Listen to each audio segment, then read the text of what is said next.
Hello and welcome to the Typical Boro podcast. I'm your host Steve Dixon. I have to say, the last few weeks, subscribers have been going well. Lots of numbers ticking up for us. I'd like to thank you all for that. Anybody that's recently subscribed, much appreciated by us at the podcast. Can you please do so if you haven't? It's a big help to us on the podcast, the more subscribers we get. As usual today, I have alongside me Mr. Graham Bandera. You all right, Bandy? Morning, chaps. You good? Very good, very good. And we're back to a usual schedule. At last, we had a 3 o'clock kickoff on a Saturday, which means he's back. Mr. John Cutler is back on the podcast. Welcome back, John. Good to be back, chaps. Let's have you back, Cuts. If you're listening and can't see the screen, Cuts is rocking a cap today, looking very Kim Hellberg-esque, very dapper. So, Middlesbrough 0, Oxford 0 at the Riverside yesterday. A little bit disappointing not to get the job done. So, get to the Riverside. We mentioned it on last week's pod, Bandy. I was expecting a few changes. You were wanting to go see him again. I thought there'd be changes because of the quick turnaround between the games. I sort of got my wish in a way. There was 3 changes to the team news. There was Sarmiento started, Riley McGree dropped at the bench, David Strelitz got a start, Brown dropped out, and Dale Fry was back in the team, and Luke Ayling dropped out the side. Got the fans talking a lot this after the game about the changes. So for a slight change, because I've had lots of fans' questions regarding this, just going to read you lads a few questions from the fans that we've got in. We're going to do fans' questions later as well, but just going to make this a little bit of a point of the podcast. So we've got a question in from Drew Stevo saying, I think barring Fry coming in to cope with the threat of Lancashire, maybe Sarmiento and Strelitz was too much disruption to the side. Would you agree, or do you think it was to rest McGree and Brown for Leicester midweek? We had Paul Newton. He thought Dale Fry was excellent. He thought Sarmiento was poor. We had Belly from the Borough. What was the reason for Borough's best player, Riley McGree, starting on the bench? So the fans were really sort of triggered, I think, in split on Kim Hellberg's decision. So team news come out yesterday at the Riverside Stadium. I'll come to you, Cuts. What were your thoughts on the starting 11? I didn't mind Fry coming in for Luke. But I think we all know that Oxford were going to sit with 10 men behind the ball. So to leave in my opinion, our most creative player out in Riley was a bit of a strange one for me. Yeah, but however, like I've just said, quick turnaround. We all know Riley McGree's injury problems. You know, surely the club are thinking, you know, we don't want to rush Riley into too many games, get him out for 5 or 6 weeks. Sarmiento came on, you know, in the last game and done very, very well, hit the post against Coventry, looked a threat. So maybe it was just like, let's give Sarmiento a chance and give Riley a rest with Leicester in mind. Yeah, all about opinions, but I think if we'd have started Riley yesterday, I think we'd have created better chances, easier chances to convert. And I think when you're in the position we're in, you go with your best team.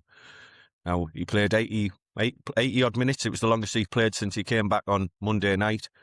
I was very surprised to see Riley on the bench. On the flip side of that, what I would say is McGree did come on 60 minutes for Sarmiento. Didn't have a big impact either, really. So was it really selection, or was it more tactical? I'll come to you, Bandy. Well, I mentioned last week, I don't like seeing a winning team. Despite the defeat at Coventry, I thought that was a bit of a one-off against a very, very good side, a solid side who will probably go and win the title. Probably win it comfortably now, to be honest. Like I say, I didn't want to see the team get changed and get ripped up. And I did say last week, if you probably make more than 2 changes, you just disrupt that rhythm, you disrupt the harmony. And we just didn't get going, really. I don't think we were any good yesterday, to be honest. They came with a game plan. As I say, too many changes, disrupted the rhythm. There was no telepathy, no connections throughout the pitch. We had too many players playing in positions where they were sort of unfamiliar with because we've got new players in the team. The team just didn't gel. We tried, we played okay, but we weren't fluent, we weren't great, we weren't dynamic through the thirds, and we sort of played into their hands, really. So yeah, I don't think it was Hellberg's best day in terms of picking a team. I really don't. I mean, we said before the game, Bandy, we said tactical-wise, he's went for his 4-2-2-2, where Yeah. he's had sort of Hackney and Morris, and then Yeah, it looked Sarmiento like and he did, Whittaker, yeah. and then Conway and Strelets. But when you play that formation, it makes you very, very narrow. It makes the Yeah. wide players come inside and stuff like that.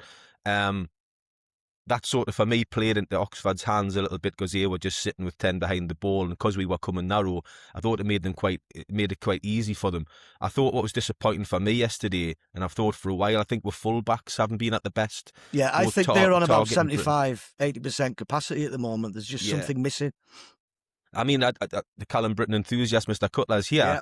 Callum Britton, since he's came back from injury, hasn't looked quite the same player to me since he's come back. And one noticeable thing I've noticed with Callum Britton is he's not getting the crosses in enough. For whatever reason, whether it's tactical, when he gets to the byline, he's cutting inside and laying it back and playing it safe. I think only once yesterday he put a meaningful cross in, which was in the first half. He cut it back to Sarmiento, who blazed it over the crossbar. I would like to see Middlesbrough in games like this against the low block use them wide fullbacks in both Target and Callum Britton more in terms of saying get balls in the box and get midfield players and strikers into the box and obviously we haven't got target men, so it's no good whipping high balls in, but when you get wide to the touchline, the byline, fizz the crosses in across the box. We don't do that enough when we're playing against these type of teams. That's fair enough to say that, but Britain and Target have got to be receiving the balls in them positions, which we didn't do enough of yesterday. So is it their fault, or is it the fault of the players behind them that aren't playing them in? At times yesterday, we were in them positions. We did get in good positions in terms of being able to cross it. However, we have to congratulate Oxford on doing a remarkable job in stopping that first cross. And then they were even stopping the cutbacks. They'd planned for this game. They knew. They were so deep, it was untrue. And we just can't get behind teams when they play like that. That's when you expect players to step up in the middle of the park and get decent shots off, shots that are actually on target. The times we did have opportunities to shoot, Gilbert's put one in Rosehead in the south stand, and it's just not good enough in terms of being able to shoot from the edge of the box. Got to improve on that. Morris had a chance to pull the trigger. He didn't. He held on to it too long. He played a simple side rule pass. It got intercepted. So the decision-making yesterday in the final third wasn't great. We weren't hungry enough. There was no penetrative movement to go vertical, as Hellberg likes to call it. We like to play linear. There was too much sideways passing for me, and that's testament to the way they set up. They played with a 4, and at times the Stan Mills on the right would drop in to make it a 5 as a right wing back, and we just found it. Again, it was just a situation where we've seen it all too often, where it's inevitable. You can generally sense maybe the first 10, 15 minutes of these type of games that it's going to be tough. It's going to be a slog. I did think we would win yesterday, possibly 1-0. I thought it would be hard. It was hard, but we just couldn't find a way through. And I think it was a balance between them playing ever so well and us just being a little bit off it. And I think we were off it because of the changes in the team. Like I say, there was no harmony, there was no rhythm. Make more than 2 or 3 changes in a team that's actually won 6 on the bounce.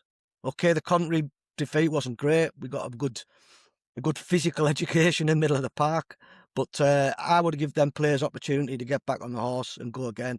And I think I can't say we would have won the game, but I think we would have been able to sort of pick them off in key moments. I mean, to go into a game like that with our chief locksmith in Riley McGree not playing, it's a strange one. I don't want to hang Hellberg out because he's absolutely quality and he knows exactly what he's doing. However, we don't know the reasons why these players didn't play. You could be right, Dicko. Could be a case of resting them, big game, 3 days' time, Tuesday night against Leicester, massive game again. Will they be ready? Will they play? I suspect they will be, hopefully. But I didn't want to see any changes, and I think that was detrimental to the way we played. I'm Aylin's number 1 fan. Didn't want to see him come out the team. However, I thought Dale Fry was exceptional. I thought he was really, really good. And he dealt with the aerial threat, which is probably one of the reasons why he's brought into the team.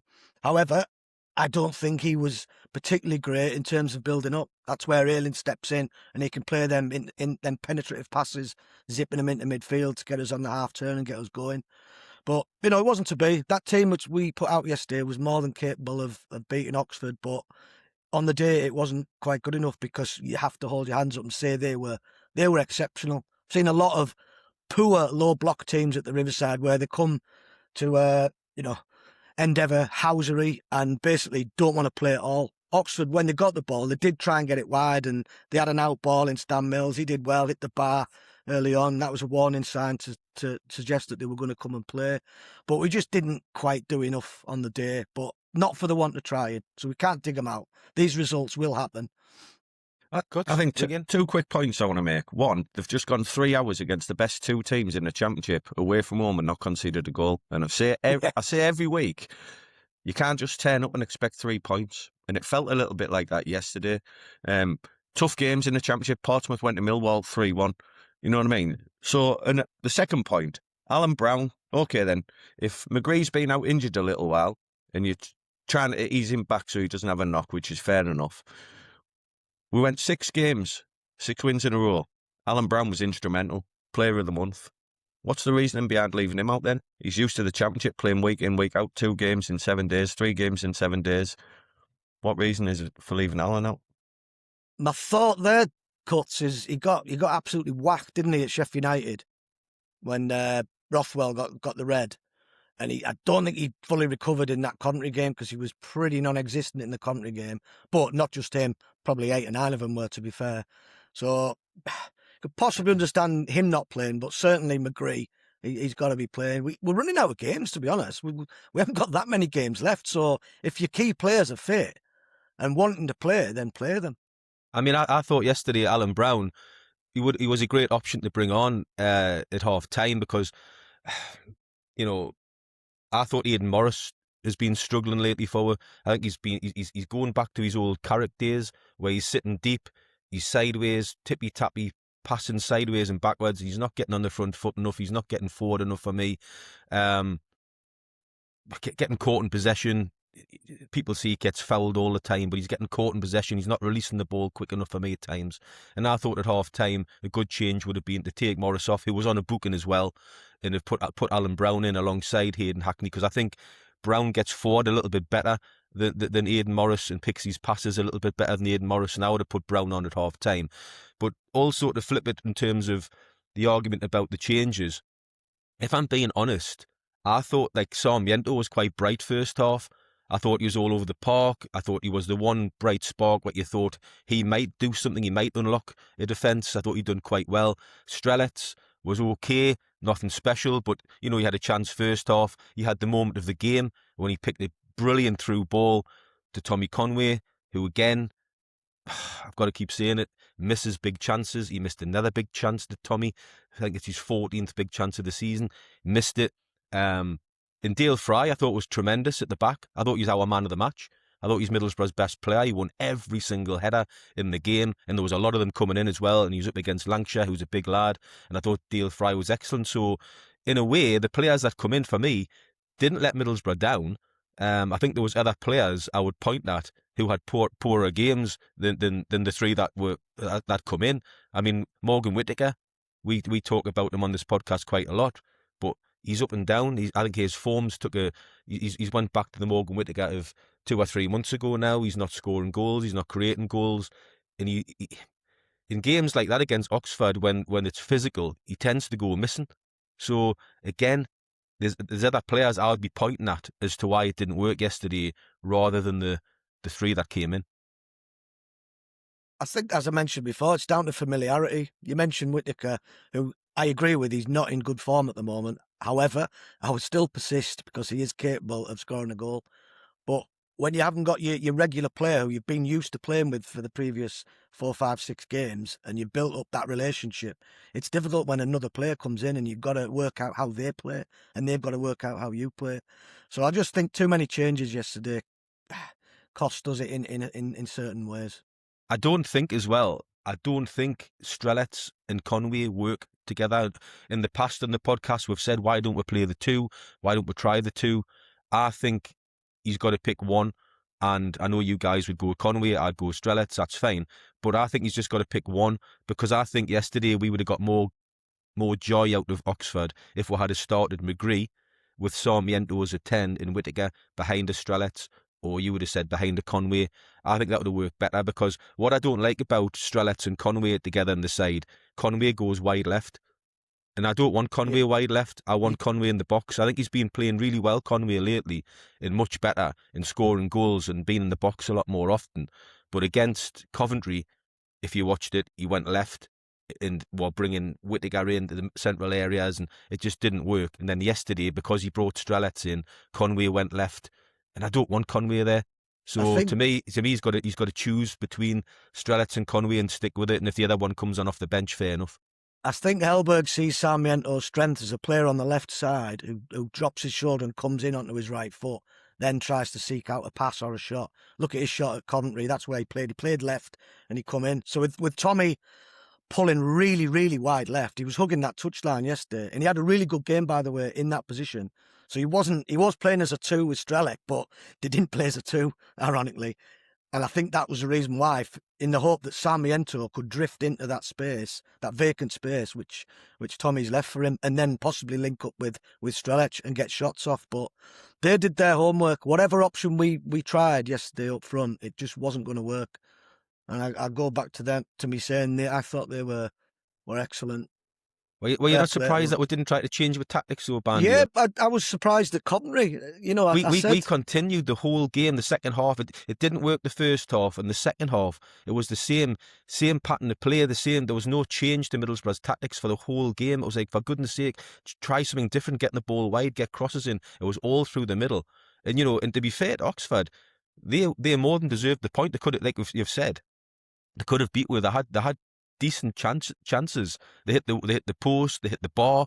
As I say, that they did put the fear of God in Middlesbrough at times. I mean, the wonderfully named Stanley Mills, 1950s footballer, great goal by Stanley Mills. You can hear the crowd with the rattles going. What a name that is, Stanley Mills. I know Stan well. He's a good kid, and that's Danny Mills' lad. So, is it really? Yeah, is it really? Yeah.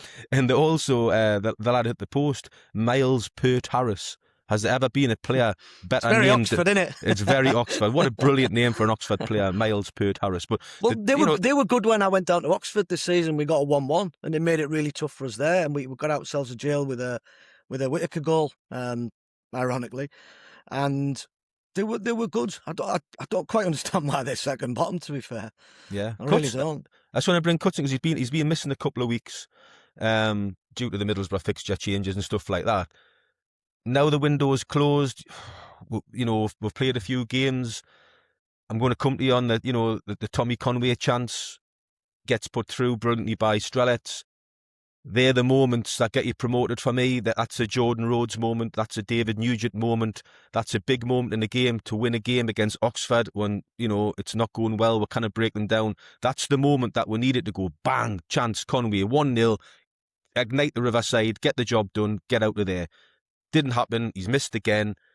Window is closed now. Are Middlesbrough going to regret not signing a striker, Cuts? Well, I think I said all along that I would have brought one more in, and I thought they might have done it. They didn't. I've talked week in and week out about the players that are behind Tommy. There's a reason why Tommy's playing every week, and that's because the other ones behind him aren't doing enough. You talk about Strelec there. I don't know on what planet Strelec starts above Conway. Based on what? And Sene, I talk about him every single week on here. He should be nowhere near starting ahead of Conway. So other than that, I can't understand why anybody would think that Conway should be out and somebody else in, because they haven't shown anything through the whole season to prove that they deserve to be ahead of him. Which is a fair comment. What I would say in the other two defence is Tommy Conway has started 32 games for Middlesbrough this season. David Strelets has only started 11. Hasn't, even the games he's started, some of them he's been off at half time. Calais Sen has only started 5 games for Middlesbrough this season. And what I would say is, what I don't like is witch hunts against players, because I feel Calais Sen now is becoming a bit of a target for the Boo Boys, which he shouldn't be. He's only started 5 games. Should he be starting ahead of Tommy Conway? Absolutely not.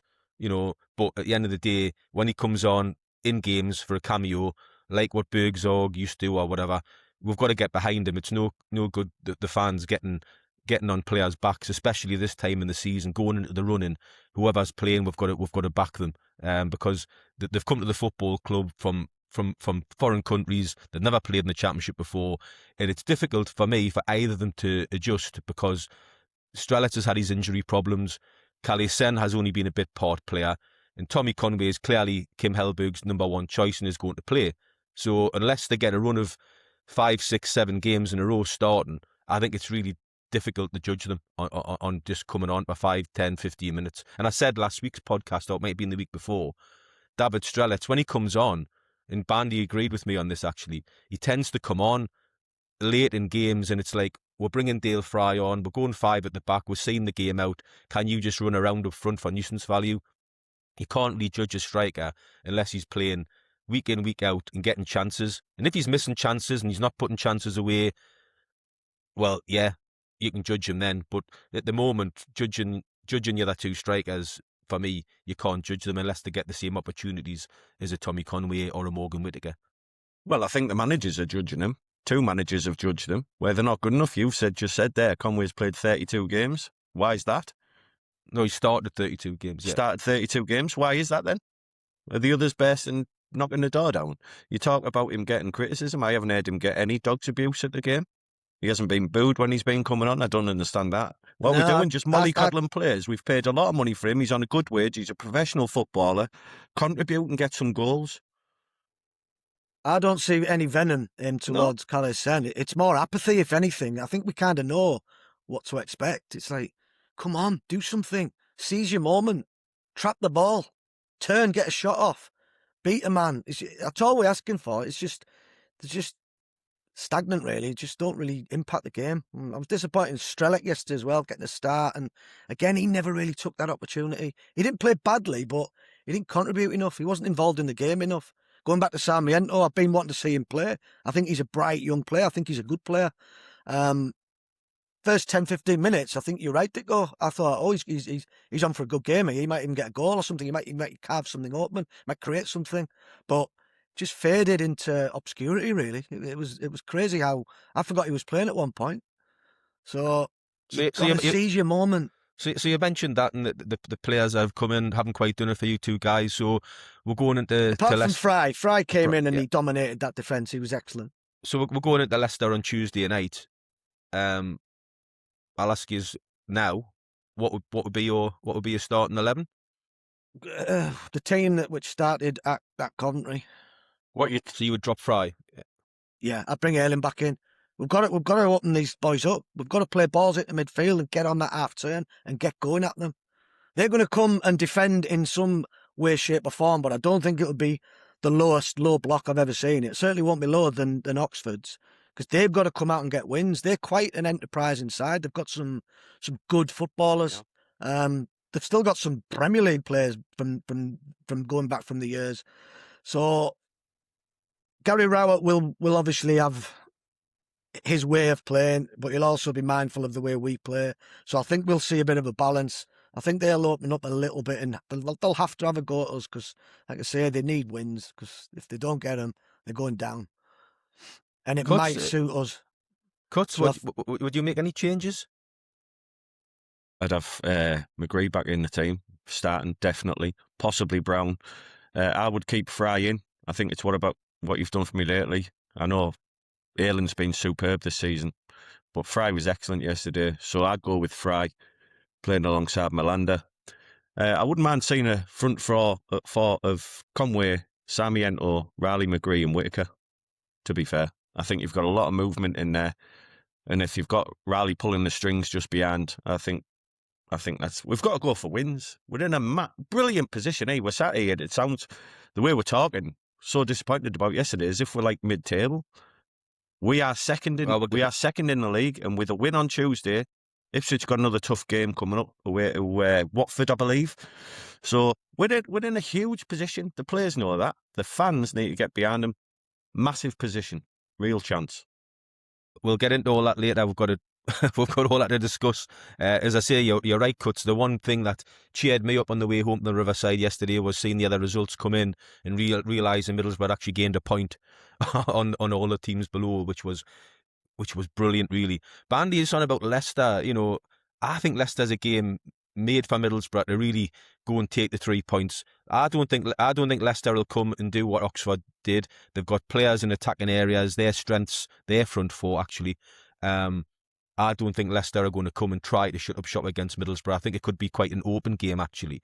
But Leicester, it's a must-win for me. Leicester City, the last victory in the Championship was on the 5th of January at home to West Bromwich Albion. The last away win in the Championship was on the 6th of December away to Derby. You know what I'm going to say?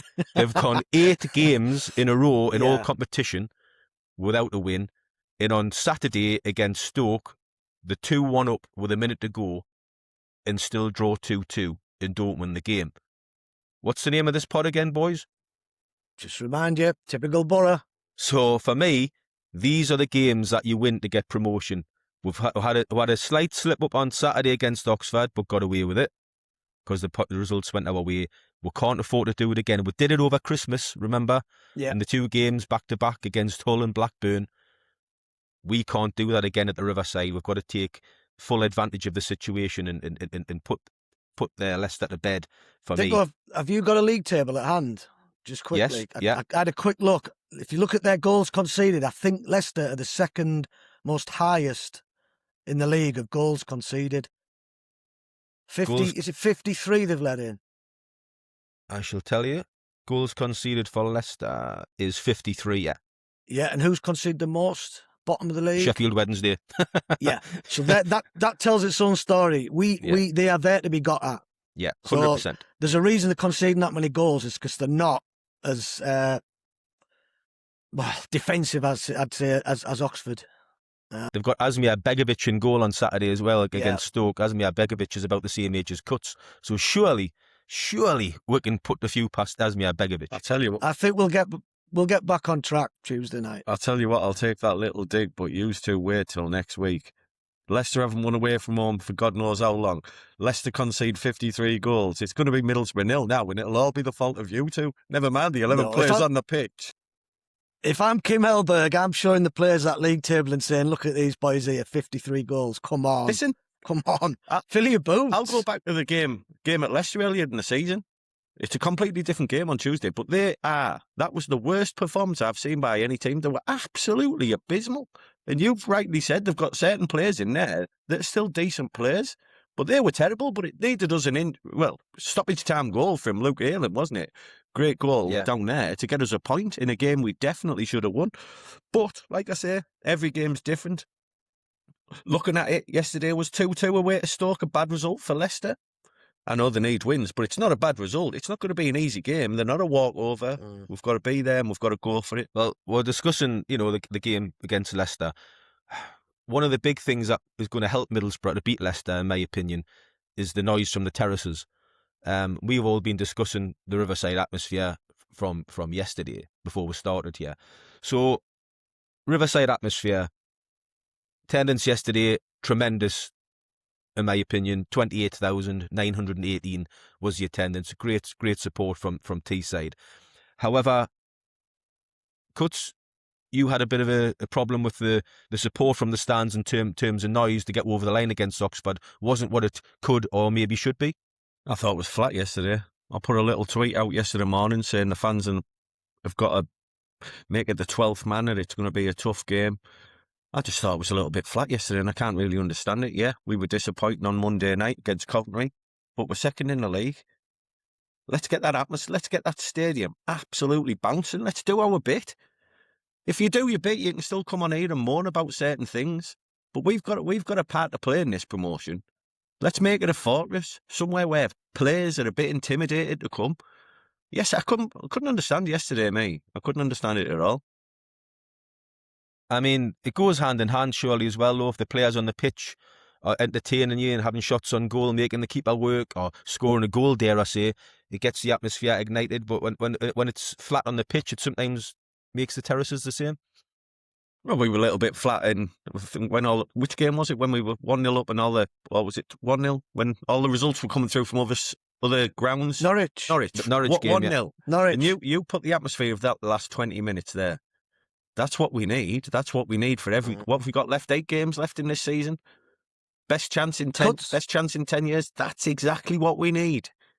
I was expecting that to happen yesterday Me too. around the 75-minute mark. I'm looking around thinking, well, come on then. I'm at the back of the North Stand banging on the bloody thing all game, trying to get fans going as well. And you just sort of look around going, well, what's happening here? Well, the 12th man, actually, they midweek. They're great. 12th man are brilliant. They had a meeting, didn't they, midweek, and they were trying Yeah. to find ways to get the atmosphere going. They had flag stations put in before the game for fans to take flags up with them to get the visuals good and stuff, which is a good idea. However, flags aren't going to bring you volume. You still need fans to sing, get off the seat, shout, make a noise. That's what you've got to try and find. The conundrum is how you do that. So I was talking to Bandy Cuts about improving atmospheres and stuff and visuals, and we were talking about wouldn't it be wonderful if the club could pick a game before the end of the season, a home game, and put scarves on every seat. Just we've seen these happen with other clubs over the years, and you can keep those scarves and use them time and time again, because not every fan has a scarf, believe it or not. So I think it would be a good idea if the club could somehow pick a game, one of the big games towards the end of the season, 30,000 scarves on every seat, and get that atmosphere going like we did with the little flags we had once against the Brighton game, Cuts. Would something like that help the atmosphere and the visuals? Well, obviously sorry, Cuts, yeah. I can see your point, but if we can't get up for games now, when are we ever going to get up for games? Come on, let's make it happen. The players are putting everything in for us. Let's give them all we can. I know it's hard to get to games. It's hard money-wise. Sometimes you're not watching the bet, but that's when they need us. We're never going to have a better chance. 10 years we've been struggling. We're right in it. Right, a real chance. Let's get behind them for every game we've got left this season, as much as we possibly can. Single, you're absolutely horse. I think in terms of a visual experience, that would look magnificent. Everybody's got a scarf. I've seen it done at Newcastle. Leeds have done it. To just get them over the line in these key games, maybe 2 or 3 games to go at home. Everybody's there. You're averaging 30,000. It might just help. It might just give the players that extra boost, that extra lift. But in terms of making noise, that's down to the individual. And I would encourage every single individual that goes to the Riverside to shout, scream, shout what the hell they want. Just make a noise. We don't want to hear silence. We don't want to hear players calling for the ball. You want to watch players getting stuck in, getting rattled in and making ferocious tackles, pushing forward with the ball. That engages the crowd at the same time. But I just sense that there's a sense of entitlement, really, an expectancy among supporters, not just Boro. It's systematic throughout the leagues. Home fans in particular, they turn up and they just expect the team to win, and they expect the opposition to roll over at their behest. And it doesn't work like that. Away games are completely different. It flips over. It's a big day out experience. A lot of fans are on buses, trains. They had a few beers. They're a bit more jovial, a bit more lively, a bit more raucous. It's a better experience going away than it is at home. And we need to bring both of them experiences together and make sure that the home crowd get behind the team. It might have made a difference yesterday. It might have just saw us over the line if we could be a little bit more noisy as a collective. North Stand are trying, South Stand are trying, the East and the West. It's a different kind of support in them stands. I just think I'm just going to counteract it though. I think in general, certainly the last few months in this season, the support from the stands has been absolutely fantastic. My gripe was just for yesterday. I don't think it was anywhere near what it should have been. I think in general, it's been great. It's not cheap to go to games. Understand all of that. But come on, let's grasp the nettle. Yeah. I have to say, I think the Riverside, for whatever reason, I always think the atmosphere in nighttime games at the Riverside is special and adds a little bit extra. And so going into that game against Leicester, there might not be 29,000 there might be a little bit less. But I think the atmosphere on Tuesday night hopefully will generate that noise, because we've seen it before in midweek games that the Boro play under the lights. It always seems to galvanise the fan base. So hopefully anybody that's listening to this podcast will bring that and bring the noise and the energy to the Leicester game. It used to be the case where the end behind the goal, if we got a corner, it would be, come on, Boro, come on, Boro, come on. Nobody's even up singing that now. It's almost like, because we don't score many corners, again, there's an expectancy that it's just going to go straight into the keeper's hands, or it's going to go straight to the first man and they're going to head it out. So it's like, come on, just get behind them a little bit more in these key games. And like Kut said, it is aimed more towards what happened yesterday rather than, as a collective over the course of this season.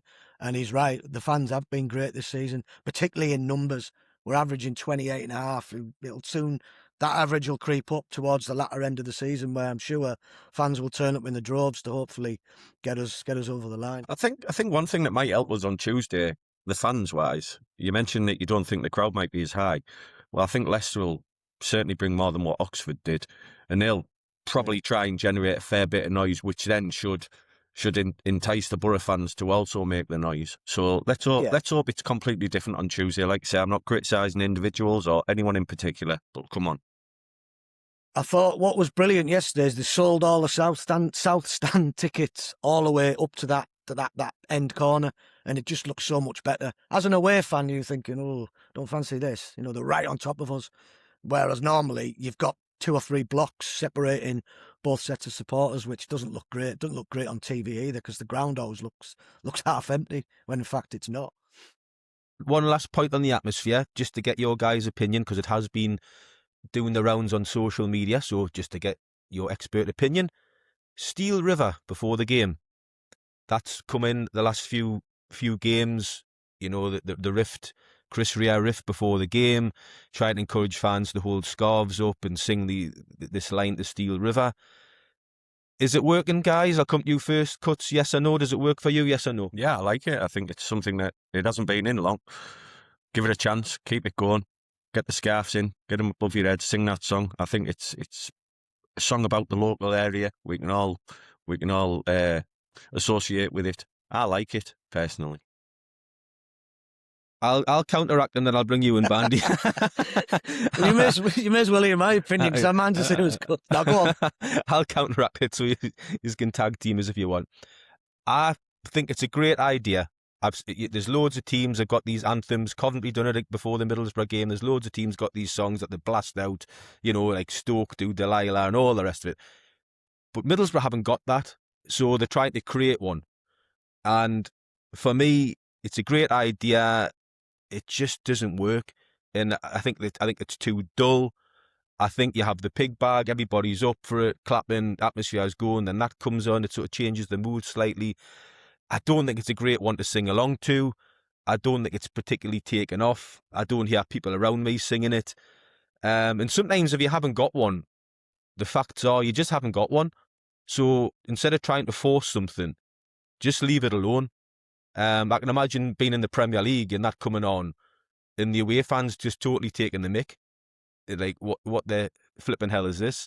It doesn't go on long enough either to sing. You get these songs that other teams sing. They last for a while. Look at the Arsenal song. It lasts a while.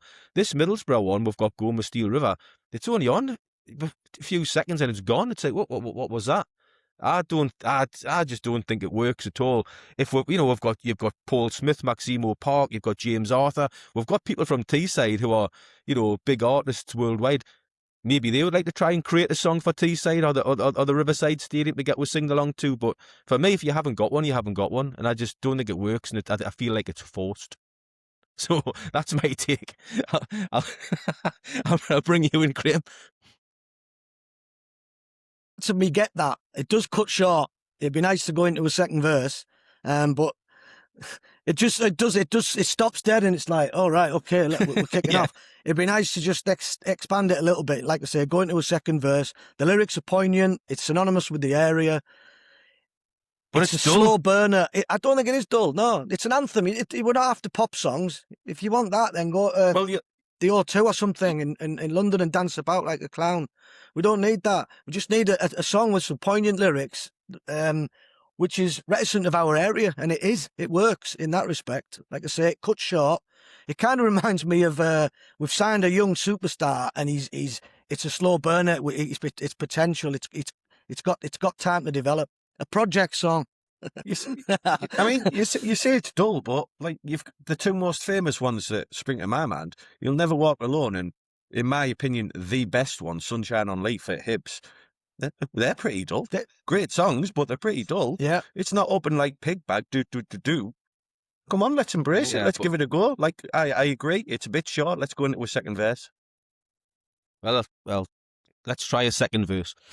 I'm not even sure people know the lyrics No, because it's of a certain genre, a certain era, and young supporters are like, "What's this? Who's Chris Rea?"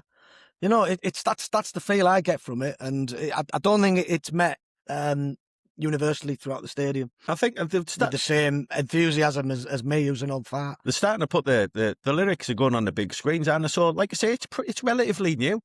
Once the fans get used to the lyrics, the ones who don't know them already, I think then it'll become a lot louder for when the players are coming on the pitch, and I think people will embrace it more. Yeah. We had a similar talk around this time last year where we were crying out for an anthem, and I think we all settled on, oh, well, I certainly did. I think you might have cut We Shall Overcome. I thought that was a great tune. I would have preferred that. 100% would prefer that. So we could revisit the Boro anthem again, but I think we certainly need one for next season if we get promoted. That is one anthem, though, that has been sang a lot from when I followed the club for years and years, and it's already split 50-50. Some hate it. They think it's a bit of a defeatist song. Personally, I like it. I think it's passionate, but it's already split 50-50, that. Yeah. So, moving on quickly to, it's today Juninho's 53rd birthday. Hey. Arguably the greatest ever Middlesbrough player. There we go. Just, there he is. The boy that's from Pele, Brisbane. but the scarves. So I'll come to you, Bandy. Obviously, he's one of your all-time heroes. Yes. Just for a favourite Juninho moment. Oh God, where do you start with that? Put me on the spot here. It's probably something slightly different because he was always judged on his height, and me being vertically challenged as well, I can relate to this. But that time we played West Ham at the Riverside, I think we'd beaten Coventry 4-0. That's the game before. And then the week after we played West Ham, I think we beat them 4-2, played them off the park. And Julian Dix was marking him on that particular day. And Julian Dix had the ball. He was sort of shielding it out in near the corner flag, near the northeast corner. And Juninho's just hurtled across and just rattled straight through the back of him. And I thought, he'll do for me. He's a quiet lad, was Julian, wasn't he? He was, and then he give it the old finger wagging to Philip Albert as well. Oh, that was just moments like that, which iconic imagery, class. Obviously, his startling runs that just got you off your seat. He was just pulsating to watch. It was brilliant. Hairs on the back of the neck stuff when he would get the ball deep and just slalom through the centre of the pitch, going past 3 or 4 players. The kind of thing we're seeing now from Hackney. Cuts, your favourite Juninho moment? Well, it's strange this because we've mentioned he's renowned for all of his silky skills and all that. He's on about him rattling Julian Dix, and I'm gonna say his diving header against Chelsea from Miguel Beck's cross. Class. Do you know what I mean? The lad, he had it all, and what a lovely fella as well. He embraced the town, he embraced the area, but more importantly, he got where the fans, same as us, he just got it, and that header was unbelievable. I would say my favourite Juninho moments were, first of all, just the excitement of signing the guy. I'd never seen anything like it. You know, when he come to the Riverside, would sign Brazil's number 10, all the fans out there, the samba bands and all the rest of it. It was all over the main news. My team was on national TV everywhere. It got huge acclaim, and it was great for the area and for Teesside, and I was just so proud that Middlesbrough had signed, without even seeing him play really, had just signed this Brazilian international player. It was just incredible times. On the pitch, my favourite Juninho moment was my favourite, well, certainly one of my favourite Middlesbrough goals, which was the classic 3-3 draw against Manchester United in the torrential rain. In Juninho, the passing movement that we produced for that goal, which ended in Juninho coming in off the left-hand side and slotting the ball past the best goalkeeper in the world, Peter Schmeichel, was just great times. It was so exciting, those times. I mean, there's countless Juninho goals and moments and skills that we've seen, but I just loved that goal against Manchester United at Old Trafford, who at the time were the best team in the country. If you look back at that footage as well, Dicko, you see there's fans up in the Stretford end get up and actually applaud that goal. He was that good, and I think he was accepted worldwide. He was just an infectious character and a genius of a player. I'll give you his Premier League stats before we move on. 125 Premier League games for Middlesbrough, 29 goals and 18 assists. So that's not too shoddy, is it? So Great player, legend, absolute legend. Just going to plug the Midas Claddon prize draw again, just for a reminder, Boro fans. I haven't put anything out yet on the socials. Sorry for that. It'll be out there hopefully today. Prize draw, 2 tickets courtesy of Midas Claddon. West Stand up at tickets for Middlesbrough against Charlton on the 11th of March. Repost the prize draw on Facebook and retweet it on X. And if you do both, you'll get entered twice. So we'll better hurry on to some fans' questions because time is ticking on and we've got some good questions for you today. I will start with you, Cuts. Steve Trodden has come in with 13 games to go. Would you rather have the majority of them games played at home or away? I think at home. I know our away forms, or up until Coventry, it was the best in the league, wasn't it? But I mentioned earlier, I think you take the home games, fans behind you, higher percent chance of winning traditionally. So, yeah, home games for me. Yeah, I agree. Bandy, I'll come to you. Phil R comes in with expectations have grown, so drop points hit hard. If offered, would you swap places with any of the chasing teams' positions or squads, or are you more confident in Boro making the automatics? Stay where we are. I'm more than happy with our position. 6 points clear of third. Take that all day long. I think you're always better having the points in the bag. 100%. You look at Ipswich. I think Ipswich are our main threat. I might be completely wrong, but I don't see, looking at their games and fixtures, Hull or Millwall making the top 2. I think it's a 3-horse race for the automatics. And I look at Ipswich. We gained another point on them yesterday because they got beat at Wrexham by 5-3. So Middlesbrough's gap now on them is to 8 points. They've got 2 games in hand. They can bring it back to 2, but they've got to win them games in hand, and they're not easy. They've got to go to Portsmouth away for that game in hand, and they've got to play Hull City at home. So, you know, I'm happy to have the points in the bag. I'll come to you, Cuts. Phil Ward. Is your focus more on Coventry or the teams below us? You can go back to when Coventry were playing Ipswich, and I was one of the few fans that wanted Coventry to beat Ipswich, because for me, it's the gap to third and fourth that you want to be extending. The gap between second and first will take care of itself. Ultimately, you get promoted finishing second. If we win the league, it's a bonus, and we talked about it the other week, saying it'll be great for kids to see. But it's the gap to third and fourth. That's all that matters. The first gap of first and second doesn't matter. Bandy, I'll just come to you to counter-argue that.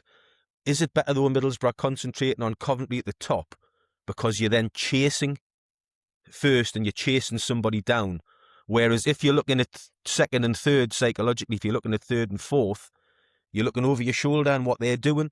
Is it not psychologically better to try and hunt first down and be champions?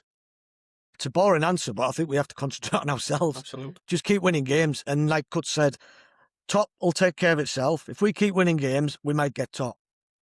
If we don't win enough games, we won't. But the brief, obviously, now is to build up an unassailable lead between second and third and put the rest out of sight. Psychologically, it could damage them as well. So when we go to Ipswich in, I'm not sure how many games' time, it would be very, very nice to have a lead of double figures over them, assuming that they haven't played their games in hand by then as well. So yeah. Ipswich are the worry for me. I do think Hull are good. They deserve to be up there. They're a very good side, but I don't think they've got the staying power. Millwall probably can only play one way and might come a cropper at teams that could play through them. But Ipswich do look like they're in it for the long haul, and I think you're right. I think it's 2 from 3. I think we'll be one of them. Huge week coming up, week and a half coming up, Cuts. Middlesbrough, obviously Leicester Tuesday night. Then we've got to go to Birmingham away on the Monday. I think Birmingham are still unbeaten at home. Real tough game down there at St Andrews. Coventry, they've got Sheffield United away on Wednesday night. And then they've got Stoke City at home. And Ipswich, they've got to go to Vicarage Road away to Watford, who are hunting down a playoff place. They've then got Swansea at home, who are hunting down a playoff place. And then they've got the game in hand against Hull City. There's a few more twists and turns in this yet, isn't there? Absolutely. We know what the championship's like, and Bandy's exactly right. We've got to concentrate on ourselves. Yeah, get the next game won and move on. 100%. That's all you can do. It did help yesterday, though, seeing that Ipswich result come through. Because Huge. It was huge. Yeah. It's just psychologically, it's a nice cushion. It eases your Saturday night. I think what you've got to take in quickly, we've got to take into account as well. They're 8 points behind, so even if they do win the 2 games, they're still 2 points behind. They're going to have to go on a hell of a run from now to the end of the season, and that's with us having a massive drop off. So we're in a great position. The worst case scenario is if we go to Ipswich and they need to win to leapfrog us. That's what would be tricky. Yeah. But like I say, we've got to get points on the board long before we go down to Portman Road. Definitely. What would be good is going to Portman Road, knowing that if we don't get beat, we can be promoted the game after. Oh, magnificent! Yeah, because that's the key, to keep that gap. So when we're going to Ipswich, we've got the gap, knowing that we don't have to win that game. We've got points in the bag. Psychologically, it'd be huge. As you say, we don't want to be going there with them knowing they can jump so late in the season. Let's go there knowing that actually if we beat them, we're promoted. That's the ideal scenario. It was quite nice and satisfying knowing that they've just chucked 5 in. So they're wide open. Yeah. Bandy, Graham Horner comes in with, even though no win, better position than we were at 3 p.m. So on to the next game. These are the twists and turns we can expect. Chasing the pack. The chasing pack would all like to be in our position. So he's just absolutely right. What we've just been talking about, Yeah. Smithborough, Brian, would the lads be worried about us in the playoffs with us struggling against low blocks? Looks like Dicko was right. Yes, Dicko was right. It does happen now and again. About needing another striker. Strelets and Sen don't look like offering much in the run-in. So he's saying he doesn't fancy winning the playoffs. I've got to say, Bandy, I agree with him. I wouldn't fancy Middlesbrough in the playoffs either. I'm not a fan of the playoffs. Just the way that the whole psyche works regarding the playoffs. We don't perform, do we? And I don't want to speak about the playoffs if I'm honest. You don't want to be that team that's up there all season in second or first. Yeah. And then drops at the last minute in the third and goes in the playoffs, because there's a couple of teams that frighten the life out of me if they get in the playoffs. One of them would be Birmingham, one of them would be Wrexham. Sheffield United. Or somebody like Watford creeps up and you lose comfortably 2-0 at Vicarage Road in the first leg and you're like, oh, that's it. So, we can't entertain playoffs. We're in a perfect position to cement a second spot, and it will be fully deserving if we can do it. Yeah, let's not talk about the playoffs. It gives us the heebie-jeebies. No thanks. Cuts. Paul McLean, 2 points dropped. If we really want promotion, we simply have to have more heart and desire than the other team. Get at him from the off at home. We have proved once we go a goal up, we win. The earlier goal, the bigger the lift will give the crowd, like at Norwich. So statistically, 2 points dropped. It's actually 1 point gain. So it depends how you look at it. I'm glass half full. Yeah, that's a fair point, Cuts, as well, to be honest. It would, at the end of the day, after the game was said and done, we've gained a point on my rivals. Yes, Coventry have gained a little step onward, but as I said, they've got to go to Sheffield United on Wednesday night, so that's not going to be easy for them. Could be. Go on, Bandy. Paul mentioned heart and desire. I think we did have that. We did show that, but they showed that as well. So sometimes you just have equilibrium. Nothing is solved. Yeah. So credit both teams. Credit us for trying to play the same way and sticking to our principles, going by, the manager's philosophy. It's worked most of the season, but the way they played, it's worked for them as well. I just think in them type of games, you need somebody to step up. Like an Adam Forshaw moment against Reading, where somebody pops up with a big moment, a big goal. David Nugent done it with his head, I think it was against Hull. You need somebody to pop up with a big moment. Conway had the moment against Oxford, he missed it. However, let's hope Conway has his moment against Leicester and does it against Leicester. Big moments get you promoted. Middlesbrough going to have a few of those moments between now and the end of the season to get in that top 2. And somebody, somewhere along the line, is going to be a hero. It's a fact. I meant to mention it earlier in my analysis of the game. Bravery was the word I was going to use. I don't think we were as brave as we could have been yesterday. Like you mentioned, Dicko, nobody really took the bull by the horns, getting by the scruff of the neck and went at them. direct. Yeah, I agree. Totally agree. DM7 Bandy.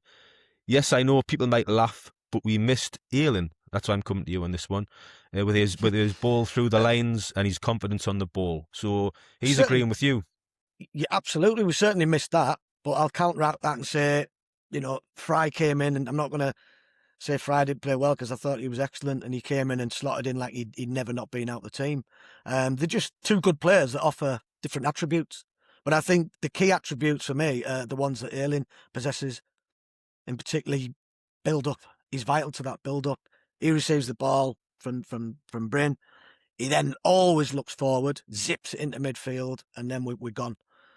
And then more often than not, he'll follow up as well and he'll support. Whereas Fry's a little bit more stodgy. He'll just sit, he'll block, he'll tackle, he'll head.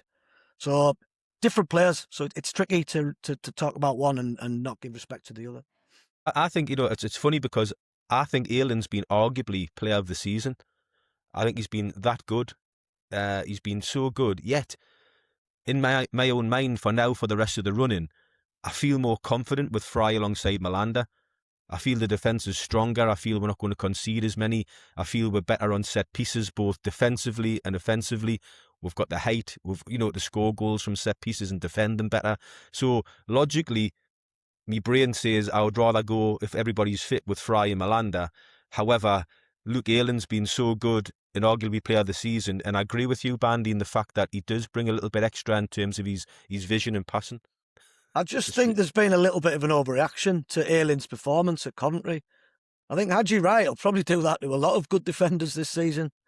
And I just think it was a little bit premature, really, to remove him from the team. He's faced that type of play quite a lot this season. Well, there was an onslaught at West Brom, there was an onslaught at Sheffield United, there was an onslaught at Stoke. And he held firm in them games. So sometimes you just get roasted by your opposition player. It's a nice problem to have because early on in the season, we're struggling for defenders and stuff like that. And now we've got them back fitting. Dare I say, before the end of the season, shortly, Alfie Jones will be back, who was also a tremendous player for early in the season. So we have got real strength in numbers in that position. So I'm happy, to be honest, if Ayling come back in or he kept Fry, I'm not too upset either way, if I'm being brutally honest. Yeah. Cuts, I'll bring you in on. More disappointed about Riley not playing yesterday because he's just come back into the fold. He's in the groove now. Scored at Coventry, scored at Sheffield United, and now suddenly he's on the bench. And when he came on yesterday, he looked a little boy lost. If I'm honest, he just couldn't get into the game. I know he tried a few little things towards the end, but too little, too late. Cuts, just the last one from Jim. Jim Boro has just said, these are the games where Jordan Rhodes type players nick a goal. So we've sort of discussed that, where it is, but Jordan Rhodes didn't score last minute winners every week either. Some games it happens. You remember games for certain reasons. Like I've just said, let's hope in the coming games coming up shortly, somebody does become that hero. Let's be realistic. We're not going to win every single game.